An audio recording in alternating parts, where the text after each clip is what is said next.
വിദേശകാര്യ വിദഗ്ധൻ ടി.പി. ശ്രീനിവാസൻ നമുക്കൊപ്പം ടെലിഫോൺ ലൈനിലുണ്ട്. ശ്രീ ടി.പി. ശ്രീനിവാസൻ, സൗമ്യ സൂചിപ്പിച്ച പോലെ തന്നെ ഒരു 3 മണിക്കൂർ വൈകിയെങ്കിൽ പോലും നടപ്പിലാകുന്നു വെടിനിർത്തൽ എന്നുള്ളത് ആശ്വാസം നൽകുന്നുണ്ട്. ഒടുവിൽ സമാധാനം സംഭവിക്കുന്നു എന്ന് തന്നെ നമ്മൾ പ്രതീക്ഷിക്കുകയും ചെയ്യുകയാണ്. അങ്ങ് എങ്ങനെയാണ് നോക്കിക്കാണുന്നത്? തീർച്ചയായിട്ടും എല്ലാവരും, ലോകത്തുള്ള എല്ലാവരും സന്തോഷിക്കേണ്ട ഒരു അവസരമാണിത്. അത് ഡൊണാൾഡ് ട്രംപിന്റെ മിടുക്ക് മാത്രമാണ് ഇതിൽ വന്നിരിക്കുന്നത്. വേറെ ആർക്കും ചെയ്യാൻ കഴിയാത്ത കാര്യമാണ് അദ്ദേഹം ചെയ്തിരിക്കുന്നത്. അതുകൊണ്ട് നാളെ അദ്ദേഹം അധികാരത്തിൽ വരുന്നതിന് മുമ്പ് തന്നെ ഇത് സാധിച്ചെടുത്തു എന്നുള്ളതിൽ അദ്ദേഹത്തിന് സന്തോഷം കാണും. അദ്ദേഹം അതുപോലെ മറ്റു യുദ്ധങ്ങളും അവസാനിപ്പിക്കാൻ അദ്ദേഹത്തിന് കഴിഞ്ഞേക്കുമെന്ന് നമ്മൾ പ്രതീക്ഷിക്കുകയും ചെയ്യുന്നുണ്ട്. പക്ഷെ ഇതൊന്നും കൊണ്ട് സമാധാനം പാലിക്കപ്പെടുകയില്ല. ഇത് ആദ്യമായിട്ടാണ് ഈ ഇസ്രായേലി ഹോസ്റ്റേജസിനെ വിടാൻ ഹമാസ് സമ്മതിച്ചിട്ടുള്ളത്. അതായിരുന്നു ഏറ്റവും പ്രധാനമായ പ്രശ്നം ഇസ്രായേലിനെ സംബന്ധിച്ചിടത്തോളം. അവരുടെ ആളുകൾ എങ്ങനെ പാലസ്തീൻകാരുടെ കയ്യിലെത്തുക, അവരുടെ തടവിലാകുക എന്നുള്ളത് അവരെ സംബന്ധിച്ചോളം ഇമോഷണലായിട്ട് ഭയങ്കര സങ്കടമുള്ള കാര്യമാണ്.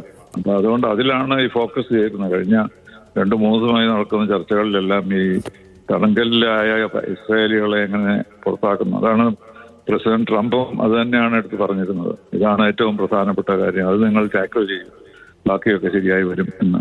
അപ്പൊ അതങ്ങനെ തന്നെ സംഭവിച്ചു ഇപ്പോഴും. പക്ഷെ 3 പേരുടെ പേരെ കൊടുത്തിട്ടുള്ളൂ, കൂടുതൽ പേരുകളുണ്ടെന്ന് നമുക്കറിയാം. അപ്പൊ അതിന്റെ ഒരു സാധാരണ ഒരു പ്രൊസീജിയറാണ്. പക്ഷെ ഇതിനിടയിലുണ്ടായിരുന്ന ഹിക്കപ്സ് ഒക്കെ ഉണ്ടായിരുന്നല്ലോ. അപ്പൊ ക്യാബിനറ്റ് അംഗീകരിച്ചില്ല ആദ്യം, പിന്നെ അതിൽ തന്നെ 16 പേരെ വോട്ട് ചെയ്തുള്ളൂ. അങ്ങനെയൊക്കെയുള്ള അഭിപ്രായ വ്യത്യാസങ്ങളൊക്കെ നടക്കുന്നുണ്ട്. പക്ഷെ എന്നാലും ഈ ഞായറാഴ്ച ഇത് വെടിനിർത്തൽ ഉണ്ടാകും എന്നുള്ള പ്രതീക്ഷ സാക്ഷാത്കരിച്ചിരിക്കുകയാണ്. അതിൽ നമ്മളെല്ലാം സന്തോഷിക്കേണ്ടതുമാണ്. പക്ഷെ അതൊരു വലിയ പ്രശ്നം തീർന്നു എന്ന് വിചാരിക്കേണ്ട സമയമായിട്ടില്ല.